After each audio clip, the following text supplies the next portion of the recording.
Test 1, test 2. Welcome to the Heart Healthy Hustle Show. Happy Memorial Day to you and happy summer. It is Monday, May 27th, 2019.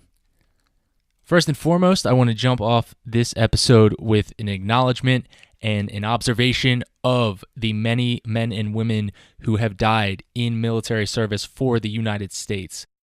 I know there's a lot of people visiting cemeteries, many people visiting memorials of family members. I just want to say to you, thank you. If you are a man or woman of service, thank you for what you do, for giving people like myself the freedom and the opportunity to pursue goals and dreams and ambitions. Thank you. I want to acknowledge past guest Chase Tuning, who is a military vet. The respect I have for our men and women of service goes deeper than words can express. Thank you. Memorial Day is also traditionally seen as the start of the summer season. So, regardless of where you live currently, whether you live in a sunny area, a cooler area, it is officially the kickoff of the summer season. I'm excited for that. I love the summer. It is by far my favorite season. I love being outside. I love being outdoors. I love the sun, and I hope that you're excited for the summer season as well. It always goes fast. It's a fun time of vacation time. Hopefully get some time to spend with your friends, family, or loved ones, or just by yourself chilling. Whatever that is for you, I hope that it's a great time of restorative rest and fun. Just be safe as well with Memorial Day. Today's guest from South Africa originally. We're going to be speaking with Malcolm du Plessis. He took his time to come and speak with the Heart Healthy Hustle Show. So Malcolm, thank you. This is a very fun conversation. We kind of go conversational on you guys. When I looked at the file for the recording, it's over 2 hours long. This conversation is great all the way through, but it starts to get phenomenal about half to 3/4 of the way through. Before we jump into the interview, I want to acknowledge Heart Healthy Hustle Nation. By that, I mean everyone and anyone who's a part of this community and movement that we've started. Thank you. I really appreciate you sharing the show. I genuinely need your help. So again, I'm not just saying this. I really mean it. Thank you. It really means a lot. I want to make it a point always to throw this back to you, the audience member. It means so much, and I'm so stoked to be a part of this and get to be the host of this show. It is really fun. I'm very excited for kicking off the summer season because not only is it seasonally the summer, it's also the start of something fresh for the Heart Healthy Hustle Show. We just celebrated episode 100 last Monday, and we are coming up on the 1-year anniversary of the show, which is June 4th, 2018. It's a week and 1 day from today. Things I'm excited to focus on with this show continue to be reiterated, and in the core of this show is there as a supportive envelope, if you will, for people who are going through that turbulent transition period of prioritizing what you see is a calling for your life, not a selfish ambition, but what you believe to be a calling. When you have something that is a calling and you start to act on it fearlessly, and you go fearlessly pursuing that, it becomes very turbulent very quickly. And what I aim and strive to do with this show is bring you stories of people who have gone through this or are going through it. It's definitely something that forges character, requires courage, and takes patience. You got to go through the steps. You got to go through the ringer of the turbulent times. And don't get me wrong, this has been an amazing journey. This has been mind-blowing, mind-boggling. It's amazing, and I'm beyond grateful. But again, I want to make a point. If you're somebody who is pursuing your calling or is about to start pursuing it or has begun pursuing it, that this show would be a place where you can come and listen to conversations, listen to stories with people who have gone through the ringer, who have been business owners in their own right. They think independently, they think entrepreneurially, they are a team-minded individual who sees value in relationships, not only for business, but also for a thriving, healthy, comprehensively healthy lifestyle. I've been very, almost too systematic with my approach to how I'm showing up to the show, which I believe has yielded a professional product, and I believe people appreciate that. So I'm going to continue that, but I'm also going to try to be more myself with warts and all, so that I become more relatable for some and less for others. But you know what? Hey, that's okay, because because to me, this isn't about trying to reach everyone. It's about trying to reach the right people. The end of this month comes in just 4 more days, so I hope you make the most of this week. Finish strong. May can be a slow month for business, but hey, press on and get ready for a crazy month of June. It's going to be one heck of a June. I hope that you're ready to enjoy it as much as I am. Without further ado, we're going to jump into this interview with Malcolm du Plessis. Stay tuned. I've journeyed with people from dreaming to embarrassing financial success. Yeah. I have learned one thing, that the relationship you have with money before money comes is pretty much the window of opportunity to learn about money. The moment money comes, your ability to change and to learn and to cultivate your relationship with money ends. How do you tell them that the habits you form now while you're waiting will actually become the system that you use when money comes your way? It's hard to hear that, but it's vital. What are you getting after? What seeds are you planting? What are you overcoming? Think big. Think even bigger. Take some risks. God's got your back. Go for it. Don't hold back. Don't ever have regrets in your life. Go fail. Go grow from those things. Live your life. Your identity is not defined by your successes or your failures. If you're not happy where you're at, you won't be happy where you're going. Choose to do the things that will make you the person you want to be, that will make you a better person next week and next year. You're going to have to leave some things you're actually good at behind so that you can find what you're wired for, what you're born for. Being a world-class entrepreneur is being in every area of life excellent. It is the little things that are so easy not to do. The best thing that you can do is assume the best in people. I want people around the world to believe they can do something great with their life. If I build the biggest business, but I destroy my physical body and I lose my health, I don't think that's success. While you're on the journey climbing to success, never forget the things that matter most.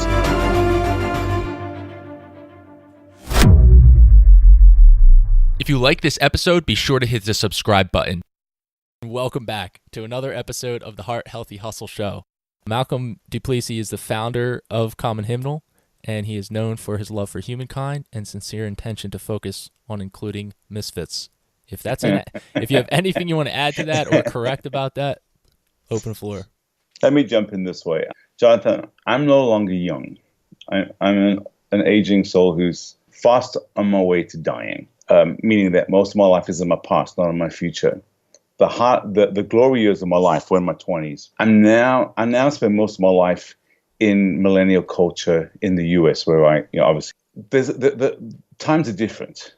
When I was young and an enthusiastic church planter at age 23, my faith was vibrant. And Common Hymnal is an initiative to basically aggregate some of the healthy pockets in Christianity of people who are living slightly adventurously and reimagining community, reimagining how their faith can make a difference. And our starting point has been to gather songs, stories, and ideas and stuff, but particularly songs, because music is a catalytic thing in society.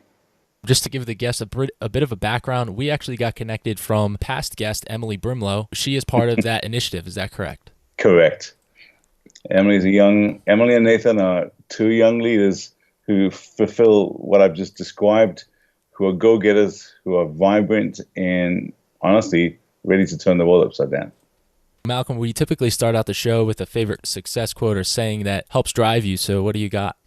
To him who has, more will be given.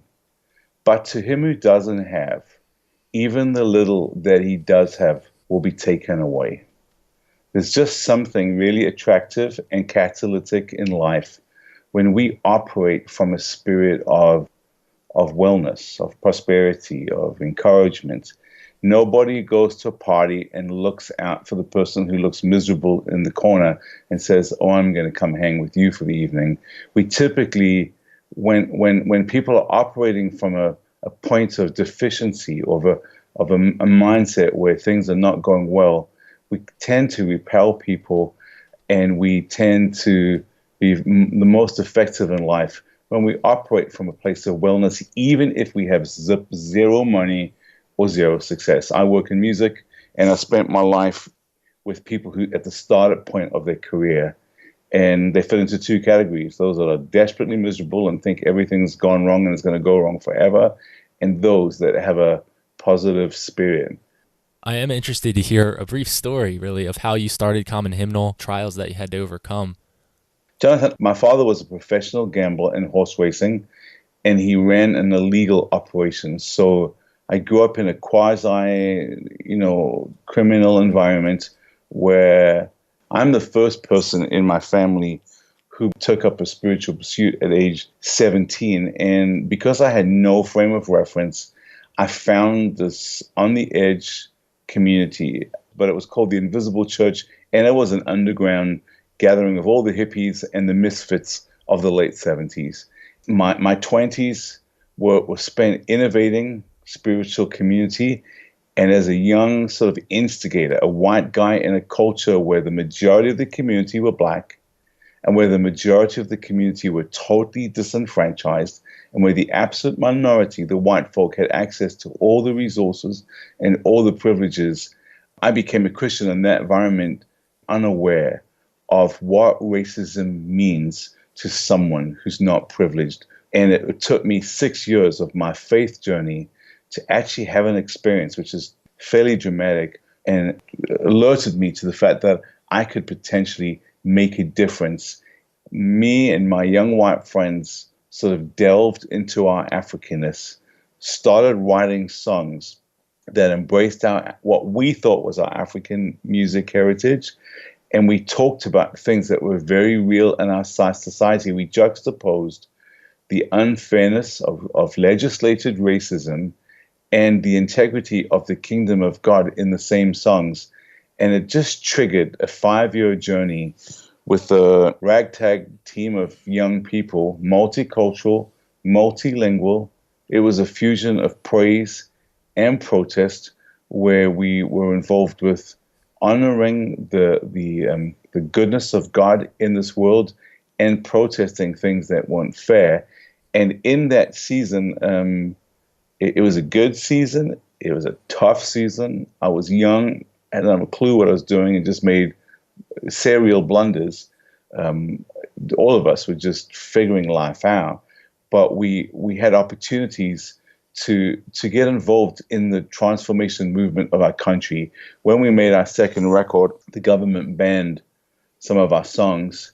And this is a church record. This is a worship record. But we were a threat to the government because we had the ability to rally young people from different cultures, and for them to be happy together in a system that required enmity and suspicion and the like.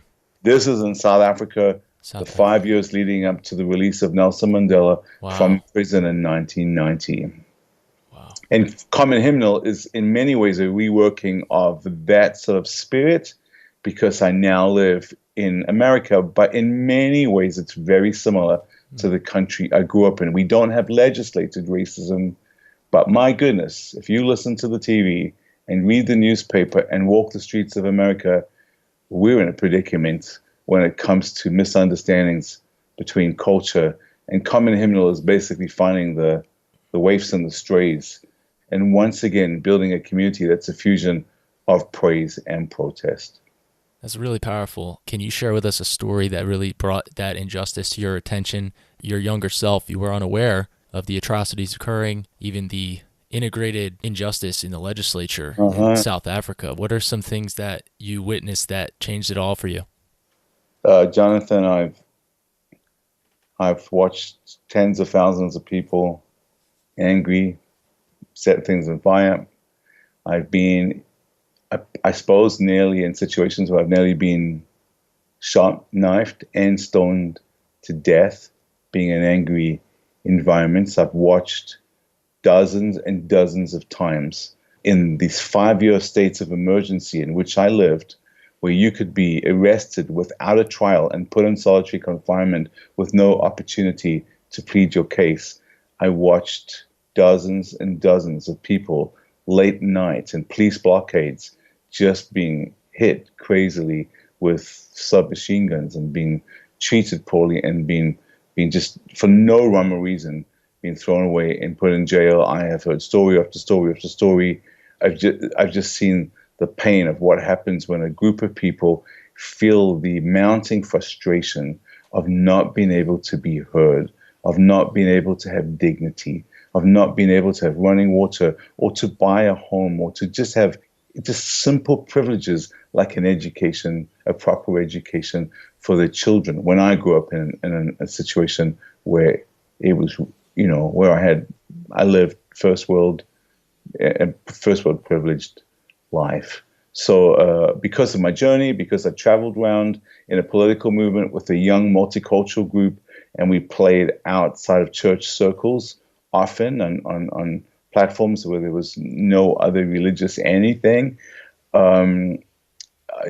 those contexts were oftentimes dangerous. They were also beautiful because when people grow up in extreme pain, the ambassadorial spirit and the hospitality of those who've been disenfranchised is one of the freak wonders of this world. Yeah, that's amen to that. I didn't really pay attention in history, so can you explain to me what part of history you're speaking about and who was shooting who and why?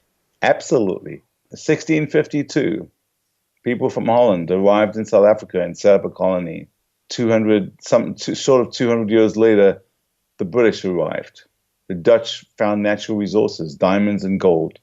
The British stole them from them and had a couple wars, and they ignored the local indigenous black community who were just bystanders in a fight for power and natural resources and privilege in this world.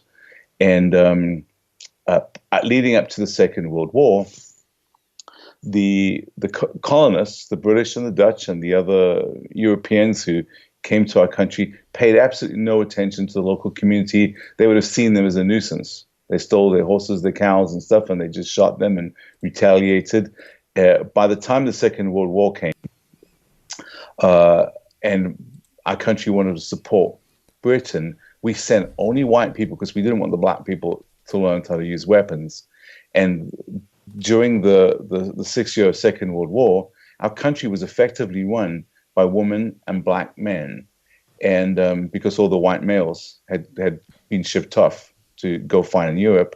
And at the end of that war, the white male found himself poor and impoverished and in a depression, and suddenly saw other cultures flourishing above them. And they bandied together and formed a political party, the Nationalist Party, and came into power in 1948 and basically built a system that gradually took away any opportunity for any black person to vote, to own property, to have an education, to just have anything decent of a life. So strategized and manipulative was it that by the 60s, pretty much any black person that lived within sight of where white people lived was forcibly removed from their homes under the threat of submachine gun fire and moved the black community not into the inner cities, but on the outskirts of our cities so that white people would not be exposed. And we built this horrific situation that honored anybody who was white and totally and utterly made sure that anybody who was black never had an opportunity. And we had 3 years of significant protest that led up to the unbanning of all political parties, all prisoners. Those years were 1961, 1976, and 1985. I was born in 1959. When I was 2 years old, the radical season of protesting began. In the 60s, Nelson Mandela was a significant leader of what was the African National Congress, and his cohorts were imprisoned for life, and they were in jail for 26 or 27 years before finally the government realized that they were on a losing path, and they released him and all other political prisoners, unbanned all political parties, which were banned, which were very, very numerous. And we lived in a haunting season where black people had no opportunity. And as I said, I grew up in that. I was a victim of it in that I was blissfully numb to the consequences. It was an experience, a spiritual moment in 1985 that literally turned me upside down. Racism is a terrible plight in our world. It's something that white people do not like to talk about. I'm white, and I talk to white people about it, as you can guess from this conversation, really, really frequently. It's not a comfortable discussion. It's an important discussion. It's an important discussion in the faith, and we're supposed to go in the way of Christ, which is to come humbly and as a servant and to come underneath and to love and to be kind and gentle. But we've gone from a top-down, condescending position, and we've colonized the world. Sorry, that was me just yelling a whole bunch of facts and figures at you. Provides a lot of context for sure. I noticed you kept saying we, so are you just saying because you're white, you're partially responsible, or were you saying back then, before you had an awakening at that prayer meeting, that you were actually physically, choicefully involved in oppressing the Africans in that community? No, the overwhelming majority of white people are not aggressively doing horrible acts. They just apathetic. We just don't think or care or notice. So I would have grown up, because my dad was a gambler and he ran somewhat of a criminal business. We had people that were not white in our home. That was a very progressive thing in the 60s, I'll tell you that. But we weren't doing it in a wonderful way. We were doing it because my dad made money that way. So I would have seen myself as a progressive person. The plight for white people isn't being in the Ku Klux Klan. When you listen to the national discourse in America, for example, and people say, well, those people are racist, immediately use that word, you're presuming that it's someone who just aggressively wakes up every morning with an agenda to do damage. I grew up in a country where we had a government that had an agenda, and it was very aggressive. It was a totalitarian state, and it was not cool. But most of us, our white community, me and my friends that I grew up with, we didn't have an agenda like that. We were just anesthetized by the privilege that we had to not necessarily care or have the energy to notice other people's situations. I feel like a lot of initial reaction, keyword reaction, to discomfort and the word plight is to just, that frustration can manifest itself in anger, and unfortunately. So with Common Hymnal, it's not what you were starting with your friends in South Africa. It's actually something that's more recent. Common Hymnal is a reimagining of the stories I've told of what I did in my youth, and basically has a lot to do with the interplay between a spiritual encounter and social transformation. The reason your questions about my history and Common Hymnal are relevant is the worship of God has become a very big thing in our world. It's an industry. It's a fashion. It's popular. It's become very, people become very influential and do big events, and there's money and there's all kinds of opportunity. And it's in many ways, it's become, I say this very respectfully and very carefully, but it's quite self-indulgent because it's about God and me. But every story in the scripture, every story in church history, when people encountered the truth of Christ, he sent them on a mission to make a difference in our world. All the great hymn writers that you can read about in history, most of the big influential hymn writers were social activists involved in the transformation of society. John Newton, who wrote Amazing Grace, was a slave trader. And that song was very much his catharsis moment when he came to faith and sort of went through and reviewed the blunders that he'd made in his life. Common Hymnal is the aggregating of creatives on the fringes of Christianity, on the outskirts of Christendom, who are involved with real society, who've got things to say, who want to talk about real issues. You know, I discussed my background was racism, but racism is not the only issue in our world. There are injustices and fragilities all over the world. People are wanting to pursue God in worship.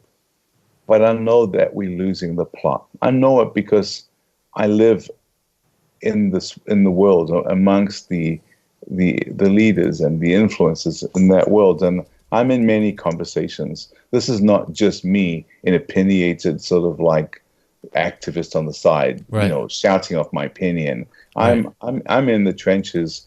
I know that people feel we are in a crisis, and it's very easy to become cliched. The hardest things for leadership in whether it's in a family, whether it's in a nonprofit, whether it's in a religious organization, things that start really tender can quickly become cliched. And that's just one of the great challenges that transformative leadership faces.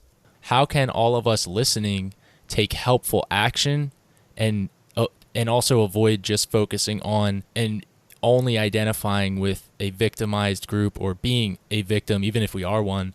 Do you know what I mean? Because there is such an appeal to being included in any type of belonging, and that's wonderful. I think it's good to have safe places, as you're mentioning, to heal and to plan healthy protests. Now, is there a way that we can take helpful action in any way with these crises that are occurring? Let me put it this way. I told you my story. I became a Christian at 17, and I read a verse that jumped out at me 6 days into my journey. It was in the book of Jeremiah, and it was the words of God to Jeremiah, where he said to him, I've called you to be a prophet to the nations. I've called you to uproot, to tear down, to destroy, to overthrow, and then to build and plant. For some reason, that just caught my attention. It took me 15 years to go back and realize, oh, that's what I do. And that's what our world needs. Protest and praise are inextricably intertwined. We cannot survive on just challenging stuff. When a building's in disarray and you want to build a new building, you have to get rid of the old stuff and build new foundations to make sure that it's strong and it will last a long time. Protest and an awareness of vulnerabilities in this world and constructive efforts to make a difference are tied at the hip. Today, the vulnerability for today's millennial generation is there's an incredible awareness of things that are wrong in the world. There's a shortage of young leaders who are actually saying, okay, how do we build constructively? Yeah. But protest comes often before constructive. My encouragement to young people who identify as leaders is to be as thoughtful as possible, to not be in a rush, to be cautious, to take time, to think and plan, but to be hungry as crazy hungry as could be. We need new leadership to rise up as innovators. I don't know that I've got a formulaic response to your question. There's just something about insatiable hunger and curiosity that provides the creative bed for innovation.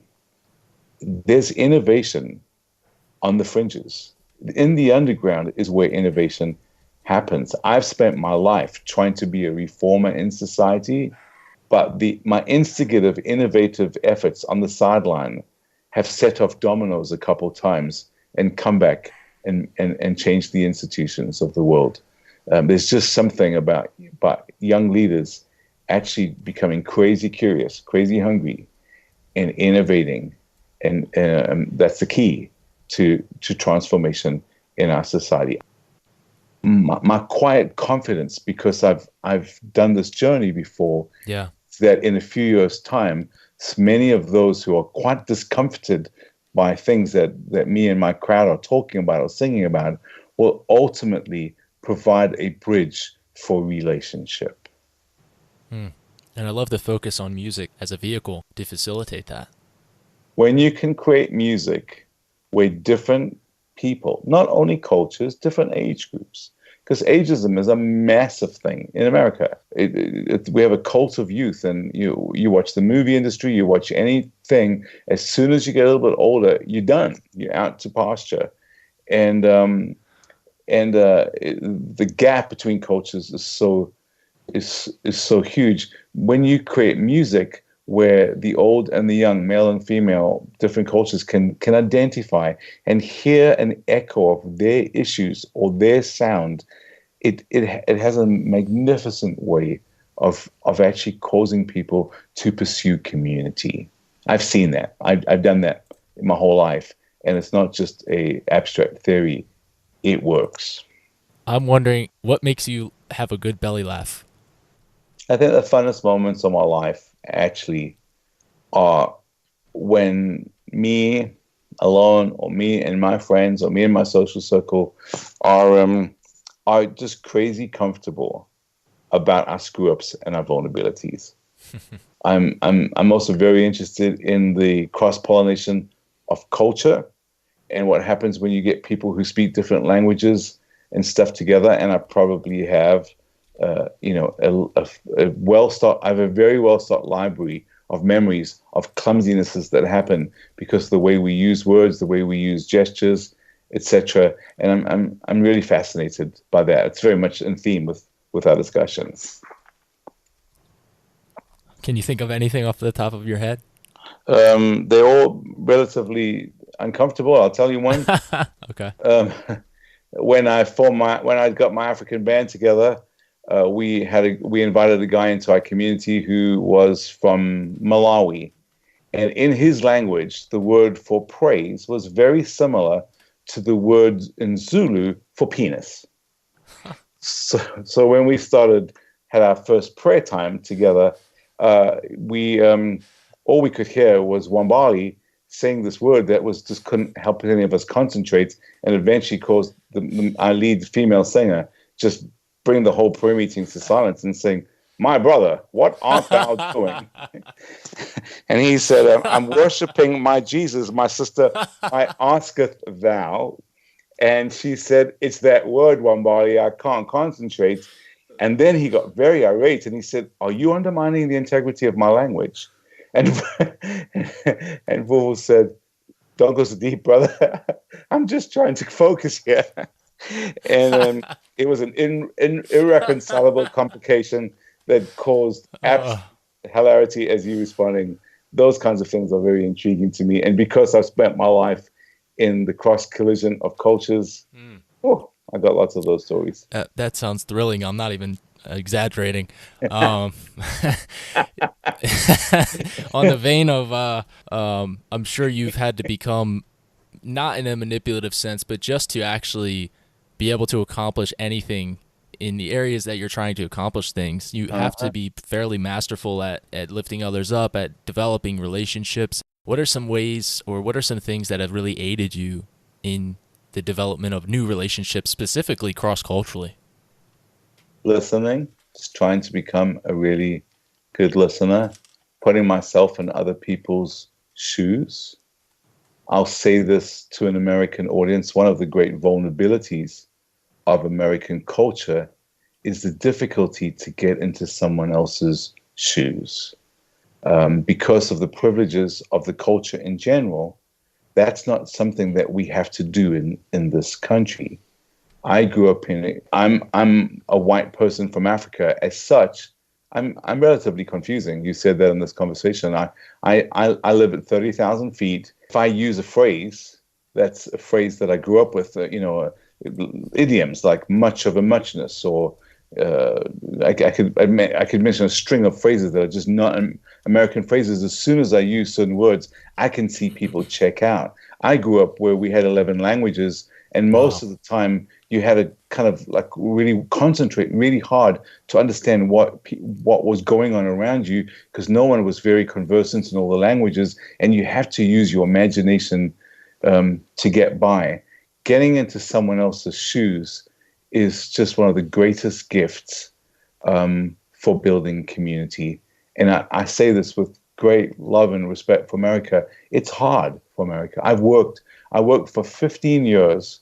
I consult in music business, and I worked for 15 years for two record companies, a very, very big British company and a very big American company. And I had a job for 15 years because it was very difficult for the execs of both those companies to really understand each other. So me, who grew up in a British colony and now was resident in the US, sort of was ambidextrous.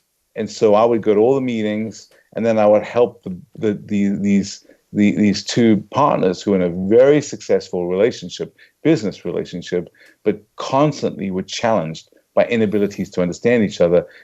I would get in the car with one of the execs after the meeting on the way to dinner, and he would say, "What was that about? What was that about?" And I'd tell him, and he'd say, "Where do you get this stuff from?" Because it was just difficult for him. Smart, successful, a kind, humble, amazing person, one of the heroes of my life. But it was very difficult for him to really understand what the British guy was saying, and he needed a cross-cultural interpreter, and that was me. And I was paid for 15 years to do that. It's not a theory I have. I actually have a career because people couldn't put themselves in other people's shoes. Wow, well, that's good for those 15 years, especially for a career, I guess. Wow. What are some of the most popular artists that you've worked with? I work with people who are at the beginning stages of the career. There's 15, I'll say it this way, there's 12 people in this world who are really successful and make an embarrassing amount of money and have great influence in music business that I nurtured and found when they were absolutely nobody.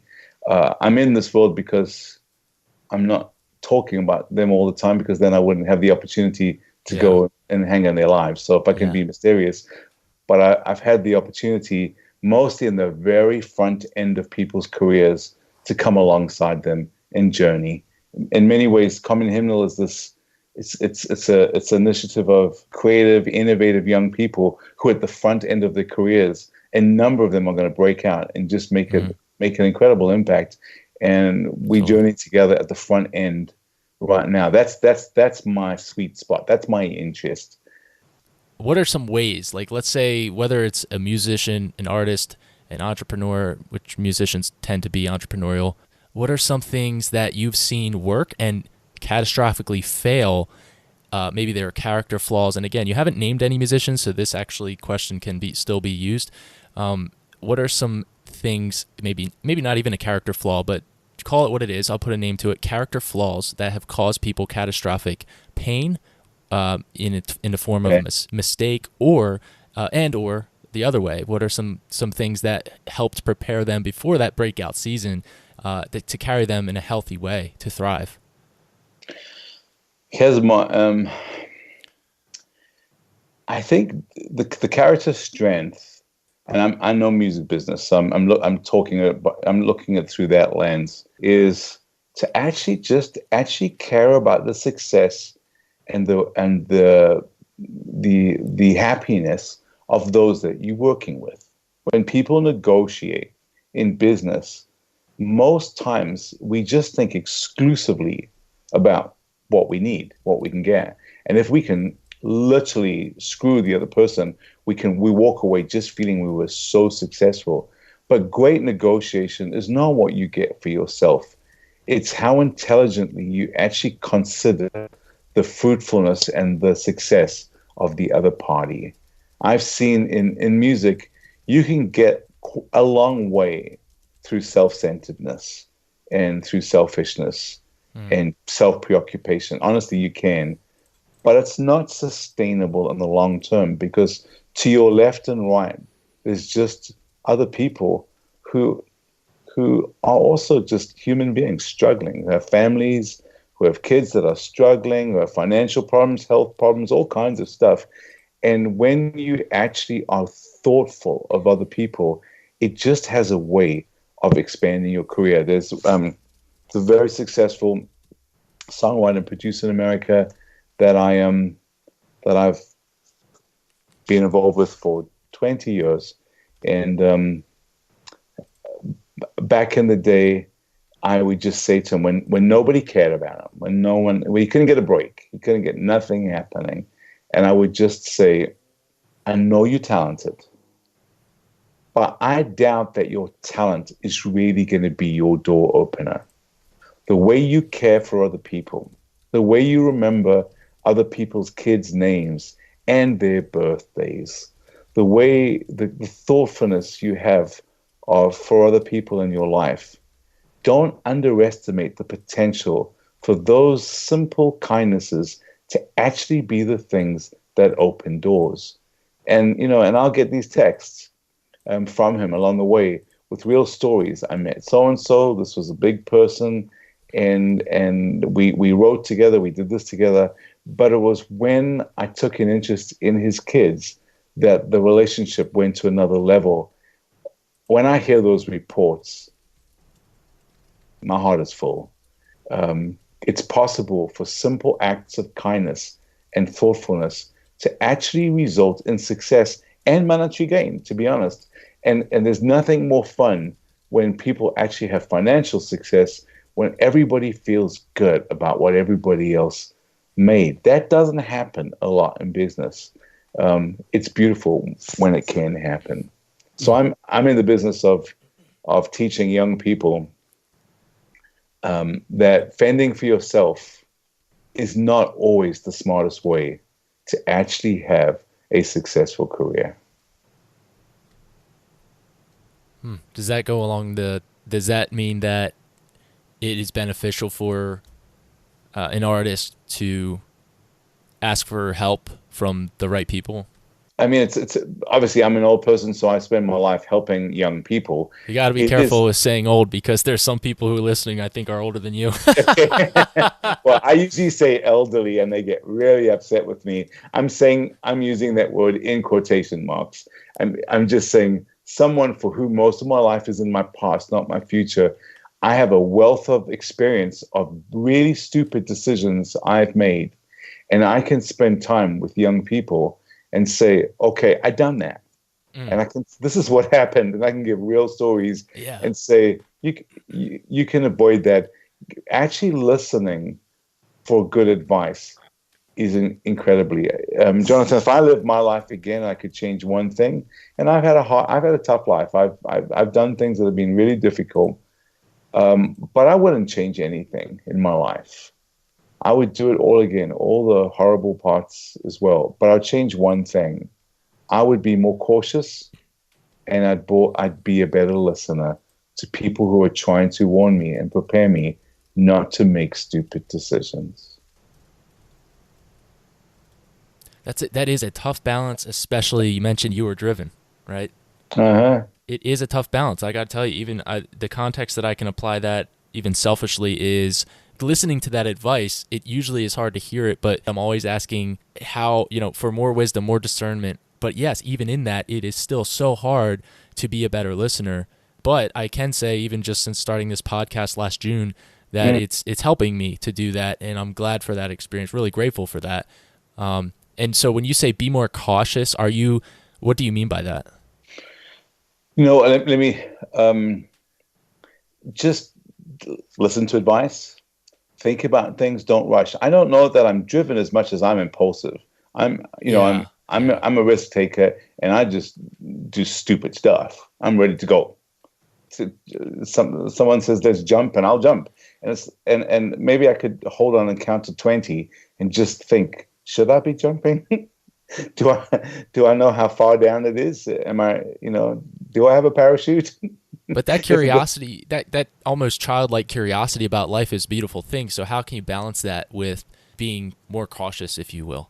I don't. The truthful answer, and I think it's actually the truth, is I don't think it's possible to know, because you learn that stuff when you make blunders. Okay. And when you're young, it's hard to listen to those. It's hard to listen to someone, because someone old just feels like stupid and overly cautious, and it's a really delicate path.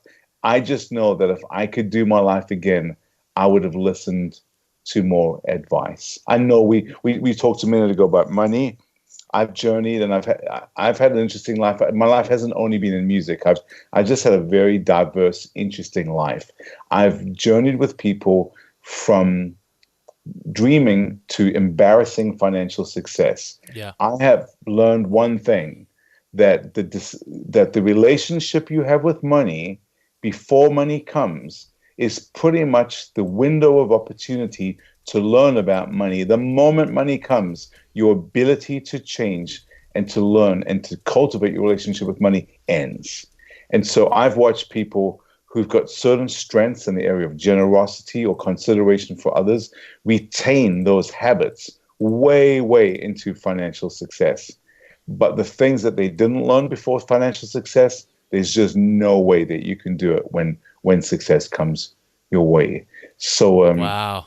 How do you tell someone who's destined, who knows they're destined for financial success? Right. How do you tell them that the habits you form now while you're waiting will actually become the system that you use when money comes your way? It's hard to hear that, but it's vital to hear. And I got stories of that. I can't tell those stories because those are friends of mine and lots of them, but I've watched people grapple when they've got nothing. Freelance musicians who just have got oodles of talent, but zippo opportunities, actually make decisions and form a relationship with money that actually is sustainable in success. And I've watched it be sustained in success. And I'm very, very, very intrigued by it and very convicted about that reality. But those are private stories of relationships of mine. I can't just give you examples, but I'm telling you, it's something to consider. That's very, very insightful. Thank you for sharing that.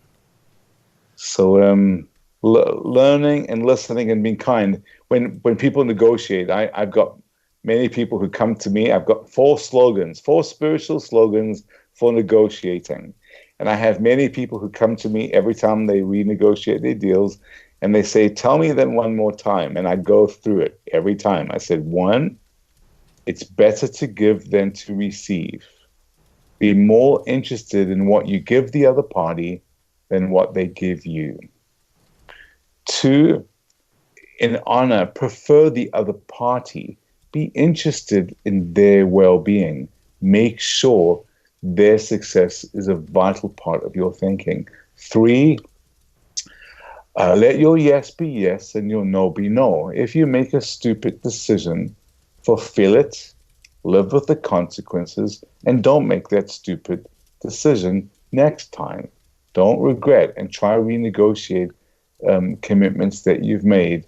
And 4thly, the verse I quoted at the beginning, to him who has, more shall be given.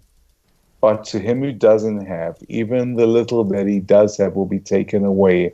When you negotiate with someone, don't negotiate from a point of being a victim or being hard done by. Negotiate from a point of success, of prosperity, of well-being. And because otherwise you set things in motion that eventually come back to bite you, because ultimately no one can sustain a long-term relationship with someone who's utterly self-obsessed. At some point, that becomes tiring and lame. And at some point, you lose the infrastructure around you because people check out. They don't generally say it out loud. You just find slow attrition as people lose interest in you because it's so hard work to keep on propping you up when you are self-absorbed. No, I'm definitely going to use it. Trust me, that's really good stuff. I was taking notes actually while you're saying that. Transitioning, we'll go into the Heart Healthy Hustle round. I'll do my best. I'm not good with rapid fire, so don't be disappointed if I'm useless. There's 5 seconds to answer, and then I start reading the next question. No, I'm just kidding. Flip! I think I'm going to be a real letdown. Totally kidding. So the first category is heart. What activity do you use to care for and strengthen your internal character? It's just listening, whether that's reading or stuff, just really becoming the best listener that I could ever become. I'm not a natural listener. That's a lifelong project. Do you think that becoming the best listener that you can become, given your natural tendencies, do you think that then translates into becoming a better practitioner of what you listened to? Contextually for that question, I guess what I'm asking more so is, do you think that, yes, it's super important to be a best listener that you can be, becoming the best listener that someone can become, to not let that take away from a more innovative leader because of the lack of execution? Does that make sense? Yes, absolutely. That tension, Jonathan, is the tension of innovation. We talked in this talk about praise and protest. life and transformation happens in unresolvable tensions, unresolvable conflicts. So I don't know that being an innovator is something you cultivate. Being an innovator is just a gut level reality of who you are. I think how you execute that innovation is something you learn. I don't know that you can try really hard to become an innovator. We are wired and made as innovators. All of us are created in the image of God as creative people. That stuff is in our wiring. So for somebody who just heard that and says, I don't have a creative bone in my body, I'm not innovative, would you share anything with them?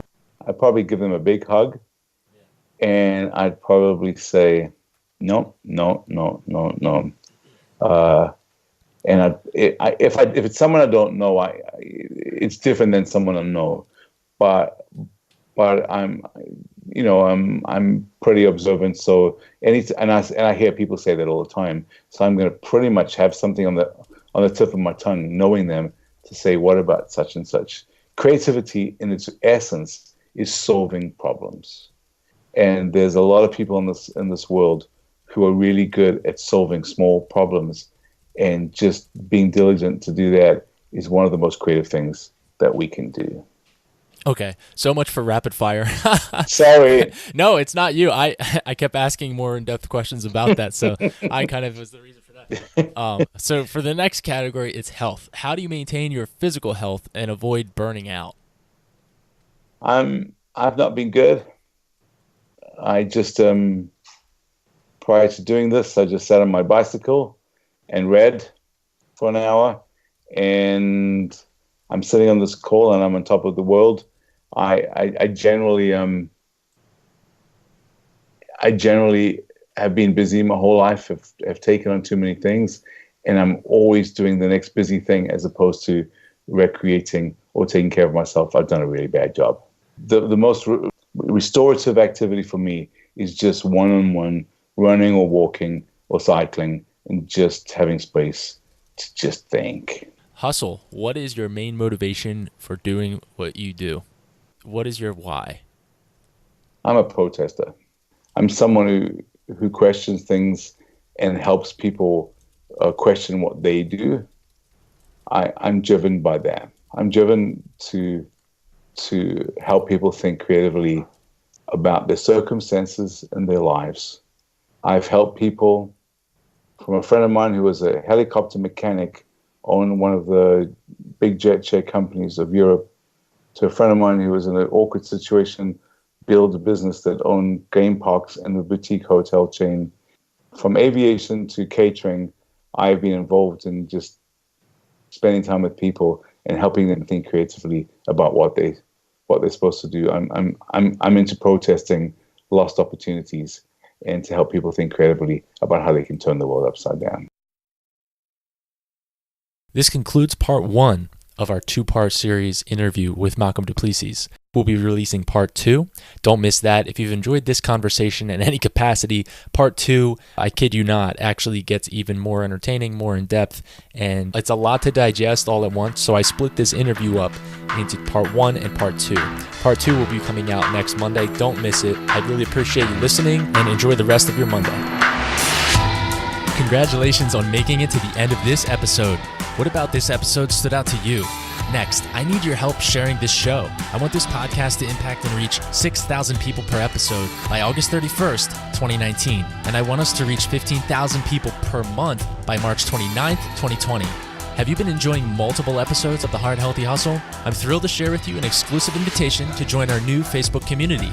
To get to know other Heart Healthy Hustlers, simply go to thehearthealthyhustle.com/Facebook, where you can expect to see different members of our community being featured weekly in Facebook Live calls.